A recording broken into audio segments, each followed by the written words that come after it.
اس رات میں 5 لوگوں کو نہیں بخشا جائے گا، ہر ایک شخص کو بخش دیتا ہے سوائے 5 لوگوں کے۔ علماء کرام نے شب برات کے مختلف نام رکھے ہیں۔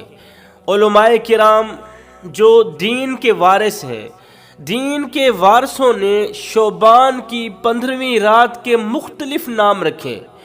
شب برات، شب رحمت، اس لیے کہ اس رات میں رحمت کا نزول ہوتا ہے تمام مخلوق پر۔ اللہ کی طرف سے اللہ تعالیٰ اپنے بندوں کو رحمت کی نظر سے دیکھتا ہے۔ شب برکت، شب برکت کہا گیا اس لیے کہ اس رات میں برکتوں کا نزول ہوتا ہے۔ شب مغفرت، اس رات میں اللہ تعالیٰ اپنے بندوں سے مخاطب ہو کر کہتا ہے کوئی مجھ سے بخشش طلب کرنے والا ہے، کوئی خالی دامن پھیلانے والا، آج کی رات میں اس کے خالی دامن کو بھر دوں، اپنی رحمت سے اپنے کرم سے بھر دوں۔ ہے کوئی بے اولاد جو مجھ سے نیک نرینہ اولاد مانگے، آج میں اس کی خالی جھولی بھر دوں، اس کی سوکھی جھولی ہری کر دوں، اولاد نرینہ عطا کروں۔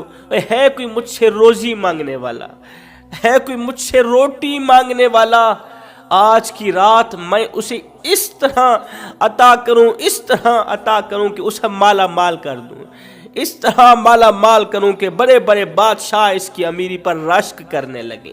شعبان کی 15ویں رات ان 4 بابرکت راتوں میں سے ہے، ان 4 بابرکت راتوں میں سے ہے جن کو اللہ تعالیٰ نے بڑی فضیلت دی، جن راتوں کو اللہ تعالیٰ نے بڑی فضیلتوں سے نوازا، عظمتوں سے نوازا، برکتوں سے اور وسعتوں سے نوازا۔ وہ کون سی 4 بابرکت راتیں ہیں؟ نمبر 1 عید الفطر کی رات، نمبر 2 9 ذی الحج کی رات، نمبر 3 شب قدر، نمبر 4 شعبان کی 15ویں رات۔ شعبان کی 15ویں رات کے بارے میں رسول اللہ صلی اللہ علیہ وسلم نے فرمایا راتوں کی تنہائیوں میں اٹھ اٹھ کے قرآن پڑھا کرو۔ جاگنے کا نہیں کہا گیا۔ کافی لوگ ہوتے ہیں پوری پوری رات جاگتے ہیں، پوری پوری رات جاگتے ہیں، کہتے ہیں بس جاگنا لازم ہے، باقی عبادت کرنا لازم نہیں ہے۔ پوری رات جاگتے ہیں، موبائل استعمال کرتے ہیں، موبائل دیکھتے ہیں، فیس بک استعمال کرتے ہیں، یوٹیوب استعمال کرتے ہیں، گندے گندے ڈرامے دیکھتے ہیں۔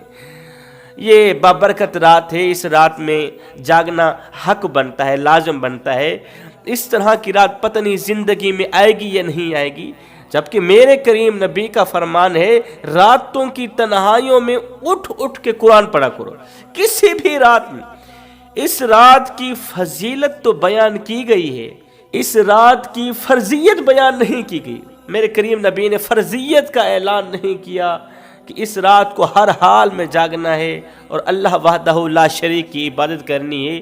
یہ فرمایا گیا ہے کہ راتوں کی تنہائیوں میں اٹھ اٹھ کے قرآن پڑھا کرو، راتوں کی تنہائیوں میں اٹھ اٹھ کے گڑ گڑا کے رویا کرو، اللہ کے حضور جھکا کرو۔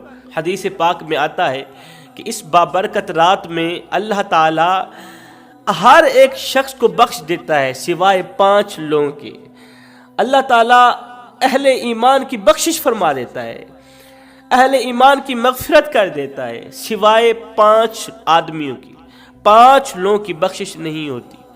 اس رات میں 5 لوگوں کو نہیں بخشا جائے گا۔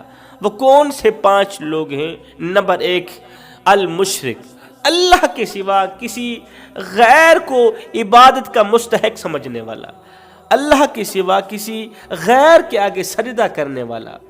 کچھ نادان لوگ ایسے رہتے ہیں جو اللہ کے محبوب بندوں کے دروازوں پر جا کر، اللہ کے نیک بندوں کے مزارات پر جا کر سجدہ ریز ہو جاتے ہیں، سجدے کرتے ہیں، پھر دونوں ہاتھ اٹھاتے ہیں، رو کر کہتے ہیں کہ اے اللہ کے نیک بندے، بابا جی ہمیں بیٹا بھی دے دے، ہمیں بیٹی بھی دے دے، رزق نہیں ہے رزق عطا کر، مال نہیں ہے مال عطا کر، غربت نے لپیٹ رکھا ہے اس غربت کو دور کر دے، امیری کے کچھ دن دکھا دے، سبزہ نہیں اگ رہا، فصل نہیں پک رہی، بارش برسا دے، بیٹا دے دے بیٹی دے دے۔ او نادانو، بیٹا دینے کی قدرت صرف میرا اللہ رکھتا ہے، اللہ کے سوا کوئی نہیں رکھتا۔ بیٹی دینے کی طاقت صرف میرے اللہ کے پاس ہے۔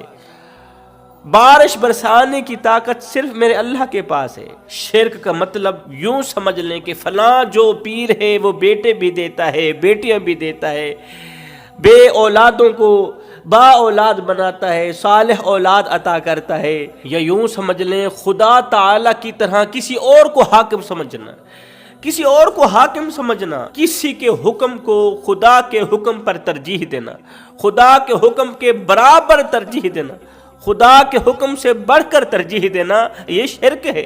کسی قبر کے سامنے سجدہ کرنا یا کسی اللہ والے کے مزار پر جا کر یہ کہنا کہ بیٹا عطا کر، بیٹی عطا کر، مال عطا کر، دولت عطا کر، یہ شرک ہے۔ نجومیوں کے پاس جا کر غیب کی خبریں پوچھنا، یہ بھی شرک ہے۔ اسی شرک کے بارے میں میرے کریم نبی نے فرمایا تھا صحابہ شرک سے بچنا، شرک تمہیں تباہ و برباد کر دے گا، تمہاری نیکیوں کو ضائع کر دے گا، تمہیں اللہ کے غضب کا نشانہ بنا دے گا۔ شرک سے بچنا، فرمایا یہی شرک کرنے والا شخص شعبان کی 15ویں رات جیسی بابرکت رات جیسی رحمتوں سے برکتوں سے محروم رہتا ہے۔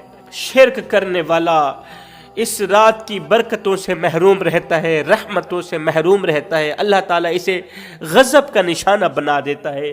نمبر 2، دل میں کینہ رکھنے والا، حسد، انا، بغض رکھنے والا۔ کتا کتے کے ساتھ حسد کرتا ہے، کتا کتے کو اچھا نہیں جانتا، کتا کتے کے ساتھ بغاوت کرتا ہے، ہمیشہ کے لیے حسد کرتا ہے۔ بغض رکھنے والے، انا رکھنے والے شخص کو کتوں کے ساتھ تشبیہ دی گئی۔ فرماتے ہیں 4 غم کتوں کو بھونکنے پر اکساتے رہے، 4 غم کتوں کو بھونکنے پر اکساتے رہے۔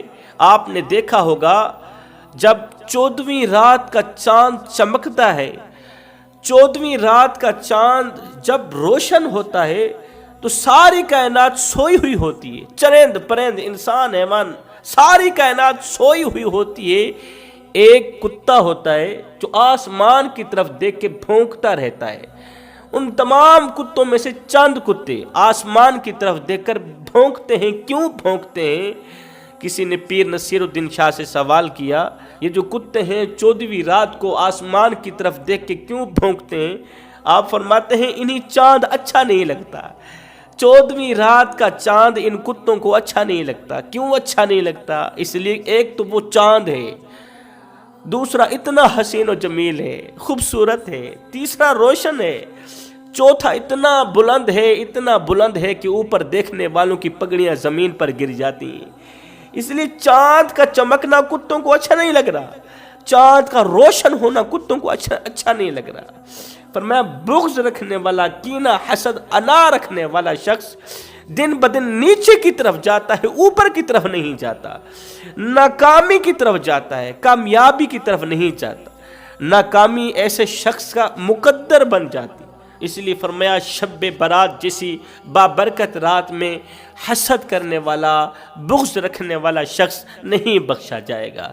نمبر 3، شراب کا عادی، شراب پینے والا، شراب کا عادی شخص شراب کے نشے میں دھت مسجد میں داخل ہوا، محراب والی جگہ پہ سجدہ ریز ہوا، رو کر کہنے لگا مالک تو مجھے بخش دے، ایک تو بخش دے، دوسرا جنت میں اعلیٰ مقام عطا کر، ایک تو بخش دے، دوسرا جنت میں اعلیٰ مقام عطا کر۔ ادھر سے مؤذن سن رہا تھا، مؤذن دوڑ کر آیا، شرابی شراب کے نشے میں دھت شخص کے گریبان سے پکڑا، گریبان سے پکڑ کر کہنے لگا کتے کا مسجد میں کیا کام، کتا مسجد میں کیسے آ گیا، پلید کتا مسجد میں کیوں آ گیا؟ نادان تجھے پتہ نہیں یہ پاک لوگوں کی جگہ ہے، یہ نیک لوگوں کی